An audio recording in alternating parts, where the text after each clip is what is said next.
Assalomu alaykum hurmatli o'quvchilar. Demak, 38-masalamizda reaksiya va muvozanat ekan. Taqdim bilan tanishib chiqamiz. Mana shunday reaksiya muvozanat qaror topganda moddalarning konsentratsiyalari mos ravishda 8 1 8 4 mana shunday to'g'ri kelar ekan.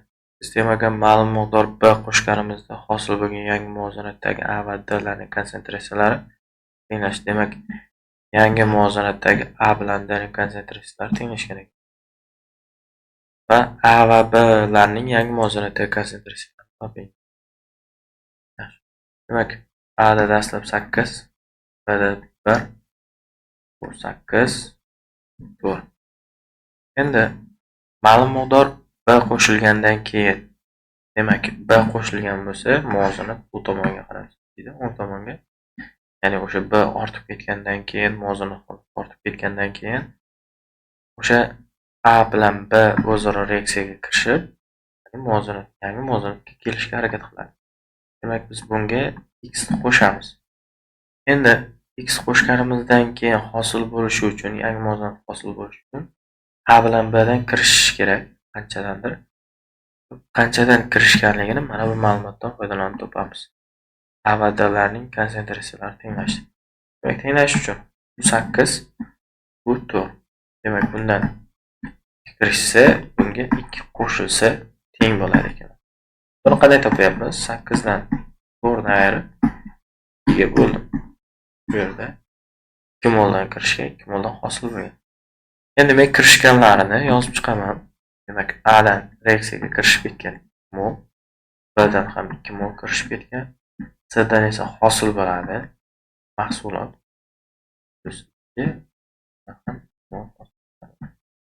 Shunda bu 6 mol, bu esa 1 dan 2 ni ayirsak minus 1 bo'lganligi uchun x minus 1 bu C moddadan 10 mol hosil bo'lyapti yangi muvozanatda. D moddadan esa 6 mol hosil bo'lyapti. Va x ni aniqlashimiz uchun bizga bitta ma'lumot topib olishimiz kerak bo'ladi hozir. Bu ma'lumotni mana bundan aniqlaymiz.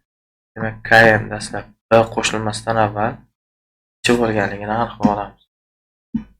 Km ni topmoqchi bo'lsak, 8 ni ko'paytiramiz 4 ga. Bo'lamiz 8 ko'paytiruv 1 ga. Qisqarib ketib, Km 4. Km 4 bo'lsa, keyingi muvozanatda ham muvozanat konsentratsiyasi 4 chiqishi kerak. Teng 4 deb. Mana shu ma'lumotdan foydalanib, x ning qiymatini aniqlayman. Tenglamani yozamiz. Demak, hosil bo'lgan moddalar 10 ko'paytirilgan 6